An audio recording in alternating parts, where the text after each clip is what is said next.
Hello YouTube family, कैसे हैं आप सब। आई होप आप सब बहुत बढ़िया होंगे, स्वस्थ होंगे और एकदम मस्त होंगे। तो फ्रेंड्स, आज मैं आपको कुछ ऐसे टिप्स देने जा रही हूँ जो आपकी ये डेली रूटीन में अगर शामिल हो गई तो आपके काम को बेहद आसान बना देगी और आपको लगेगा कि आपके पास कितना समय है जो आप खुद पे दे सकती हैं। आज हम सभी हाउसवाइफ यही गलती कर रहे हैं। हम दिन भर ना काम में व्यस्त रहते हैं, थोड़े से आलस के कारण हमारा पूरा दिन का जो रूटीन है ना गड़बड़ा जाता है और हम अपने लिए समय नहीं निकाल पाते। ना ही हम अपनी सेहत का ध्यान रख पाते हैं और ना ही अपने लिए कुछ खास कुछ अलग कर पाते हैं। रोज़ के कामों में बस लगे रहते हैं। तो चलिए आज मैं आपको बताती हूँ कुछ ऐसे टिप्स जिससे आप अपने कामों को झटपट निपटाएंगी और अपने लिए समय निकाल पाएंगी।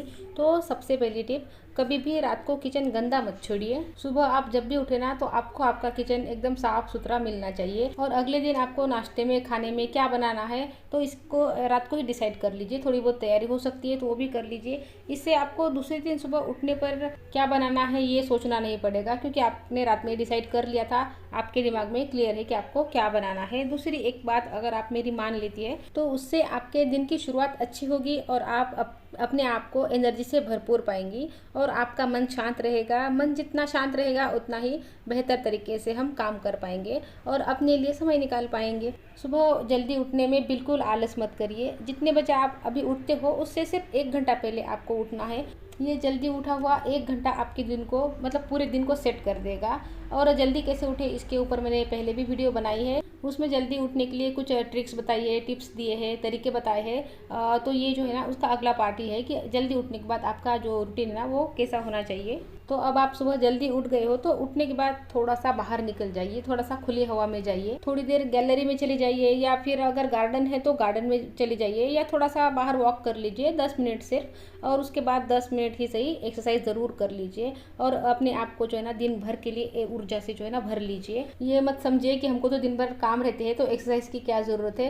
एक्सरसाइज करने से ही दिन भर के लिए हमको ऊर्जा मिलती है, जो हमें लगती है ना ऊर्जा दिन भर काम करने के लिए इतने सारे, तो वो एक्सरसाइज से ही आती है।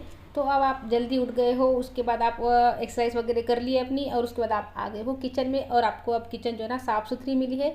और उसके बाद आपने रात में ही डिसाइड कर लिया था कि आपको क्या क्या बनाना है, क्या क्या करना है। तो सारी व्यवस्था रात में ही हो गई थी आपके दिमाग में, तो आपको अब किचन में खड़े होकर सोचने की ज़रूरत नहीं है कि अब मैं क्या करूँ। अब आपको पता है कि आपके बच्चों को नाश्ते में क्या पसंद है, आपने रात में ही सोच के रखा था, तो वो आपका काम रात में ही हो गया। उसमें टाइम वेस्ट नहीं होगा आपका, वो सोचने वाला काम तो रात में ही निपट गया था। तो अब आप चाय बनाते बनाते ही नाश्ते की थोड़ी बहुत तैयारी कर लेंगी।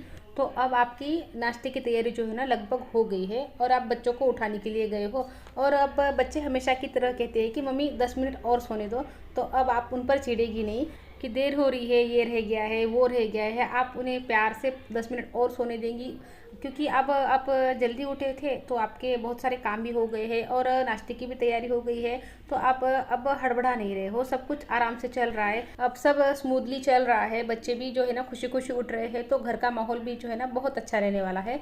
कोई चिल्लम चिल्ली नहीं हो रही है घर में। बच्चे भी स्कूल में जो है ना खुशी खुशी चले गए हैं, पति भी जो है दफ्तर के लिए निकल गए हैं खुशी खुशी। और अब आप भी क्या कीजिए, अपने जो बाकी सारे काम बचे हुए हैं ना जितने भी हैं, तो उनको ना जल्दी से जल्दी निपटा लीजिए। कपड़े भिगोने हैं, डस्टिंग, झाड़ू वगैरह वगैरह, और मेड अगर आती है तो मेड से करवा लीजिए। और दोपहर का खाना भी जो है ना सुबह ही बना लीजिए। नाश्ते के साथ होता है ना तो बहुत ही अच्छी बात हो जाती है, लेकिन उस टाइम पे बच्चों की तैयारी पहले करनी पड़ती है, उनको प्रायोरिटी पहले देनी पड़ती है। तो उनके जाने के बाद पहले आप दोपहर का खाना बना लीजिए। नाश्ता खाना सुबह ही बन जाए ना एक बार, तो 10 बजे से पहले हम किचन से निकल जाते हैं साफ़ सफाई सब करके। लेकिन हम जब 10 से 11 बजे के बाद दोपहर का खाना बनाना शुरू करते हैं ना, तो पूरे दोपहर जो है ना हमारी किचन में चली जाती है। फिर कोई आया है उनको परोसना है, खाना बनने में भी 1 डेढ़ बज जाता है। उसके बाद परोसना वगैरह है, फिर किचन की सफाई, और उसके बाद तो फिर सीधा मतलब शाम का टाइम हो ही जाता है चाय पानी का। तो अगर नाश्ता और खाना आपका सुबह ही बन जाता है ना, तो 11 साढ़े 11 तक आपके सारे घर के काम हो जाएंगे, कामों से आप फ्री हो जाएगी। अब ये जो समय है आपके पास में, बच्चे स्कूल कॉलेज से जब तक लौट कर नहीं आते तब तक का ये जो समय है ना सिर्फ आपका है। इस समय में आपको जो भी करना पसंद है आप वो करिए। आपको अगर कोई मूवी देखनी है तो आप मस्त कॉफ़ी के साथ मूवी को एंजॉय करिए, पेंटिंग पसंद है, कोई कढ़ाई बुनाई करते हैं आप तो उसको करिए। जो भी क्रिएटिविटी आपको करनी है ना आप इस टाइम में कर सकते हैं। अगर आपको छोटा सा नैप लेना है इस टाइम में तो वो भी आप कर सकते हैं, और इसकी ज़रूरत भी होती है क्योंकि हम सुबह जल्दी उठे होते हैं तो एक नैप ले लेते हैं ना तो हम ज़्यादा देर तक मतलब रात में ज़्यादा देर तक एनर्जेटिक फील करते हैं, तो एक नैप तो बनता है छोटा सा। तो देखिए कहाँ आपका जो पूरा दिन है ना काम में जाने वाला था और आज जो है ना आपके काम भी सारे निपट गए हैं और आपके पास आज टाइम की कोई कमी नहीं है क्योंकि आपने रात में ही कुछ व्यवस्था जो है ना कामों की कर ली थी, सुबह भी आप जल्दी से उठ गए थे। अब दूसरी टिप, अपने दिन भर के कामों को जो है ना छोटे छोटे गोल के रूप में बांट लीजिए।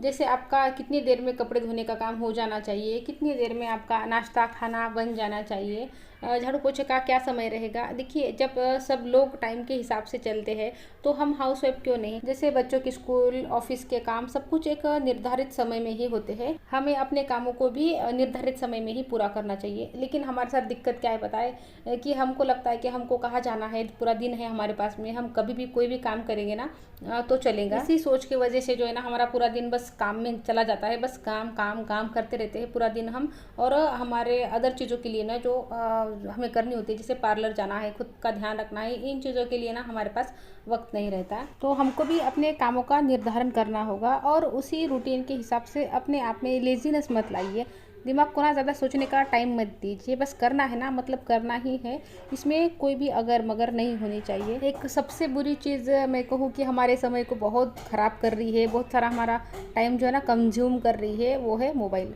मोबाइल से थोड़ी सी दूरी बनाइए कामों के समय में, जब तक कोई ज़रूरी काम ना हो तब तक मोबाइल को मत लीजिए, कॉल भी कोई ज़रूरी हो तभी उसे अटेंड कीजिए, नहीं तो आप ये कह सकते हैं कि मैं अभी बिजी हूँ बाद में कॉल करती हूँ जब मैं फ्री हो जाऊँगी। हाउसवाइफ है तो क्या हुआ, क्या हमेशा हम सबके लिए अवेलेबल रहेंगी? नहीं, फ्री टाइम में सबसे बात कीजिए। आप जिसको भी आप नियर डियर को जो कॉल करते हैं ना तो उसके लिए एक टाइम रखिए, जो फ्री टाइम हमारा होता है ना तो उसमें एक कॉल करने का रूटीन भी रखिए कि मैं एक कॉल किसी ना किसी को ज़रूर करूँगी आज, जो भी हमारे करीबी होते हैं ना उनको, क्योंकि हम कामों में इतने बिजी हो जाते हैं कि हमें उनके लिए टाइम ही नहीं मिलता। तो एक कॉल ज़रूर कीजिए लेकिन फ्री टाइम में। और एक चीज़ मोबाइल को लेकर ही है, हम व्हाट्सअप फेसबुक इंस्टा पर इतने खोए रहते हैं ना, 2 से 3 घंटे किधर चले जाते हैं हमको पता भी नहीं चलता, इतना टाइम हम उसमें वेस्ट कर देते हैं। देखिए फ़ोन का यूज़ भी हम कर सकते हैं, जैसे कोई नॉलेजफुल वीडियो देख ली, कोई रेसिपी सीख ली, कोई रंगोली सीख ली, ये दिन भर हम जो रील वगैरह देखते हैं ना इसमें हमें कुछ भी नहीं मिलता। तो फ़ोन को ज़रूर लीजिए लेकिन अपने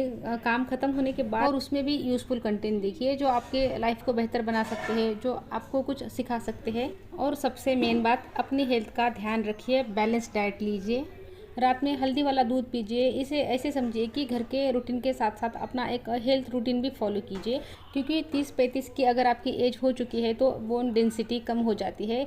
इस समय आपको अपना ज़्यादा ध्यान रखने की ज़रूरत है। हर काम के लिए दिन और डेट जो है ना डिसाइड कर लीजिए, किस दिन आपकी अलमारी साफ़ होगी, किस दिन आप किचन को एक्स्ट्रा टाइम देने वाली है, ये सब जो है ना टाइम टेबल बनाइए और उसी के हिसाब से जो है ना काम कीजिए। और रूटीन को जो है ना थोड़ा सा फ्लेक्सिबल बनाइए, जो टाइम टेबल बना रही है ना आप, क्योंकि फैमिली है तो थोड़ा कभी कभी ऐसा होता है कि उनके हिसाब से भी कुछ करना होता है। अपना ध्यान ज़रूर रखिए क्योंकि करना सब कुछ आपको ही है, तो आपको तो ठीक रहना ही होगा। अगर आपकी तबीयत वगैरह बिगड़ गई तो ये जो घर है ना जस का तस पड़ा रहेगा। जब औरत रुक जाती है ना तो पूरा घर रुक जाता है। तो अपने आप को भी प्रायोरिटी दीजिए, अपने रूटीन में जो है ना अपने डाइट पर भी ध्यान दीजिए, व्यर्थ की चिंता मत कीजिए, सब कुछ अपने ईश्वर पर छोड़ दीजिए, जिसकी भी आप पूजा करते हैं, जिसको भी आप मानते हैं। और अध्यात्म के लिए 10 से 15 मिनट ज़रूर दीजिए, इससे मन को बहुत सुकून मिलता है। तो अपने रूटीन में ये सब भी शामिल कर लीजिए। और एक बात बताना रह गई, जब आप सुबह उठते हैं ना तो सुबह उठते ही ना जो भी आप जिस भी ईश्वर को आप मानते हैं उनके कुछ भजन कुछ मंत्र वगैरह होते हैं ना तो उनको चला दीजिए। बहुत पॉजिटिव वाइब्स आती है घर में और निगेटिविटी भी चली जाती है। तो फ्रेंड्स यही थे कुछ पॉइंट्स जो आपके साथ शेयर करने थे। आई होप आपको पसंद आए होंगे। तो फ्रेंड मिलते हैं नेक्स्ट वीडियो में, तब तक के लिए गुड बाय फ्रेंड्स।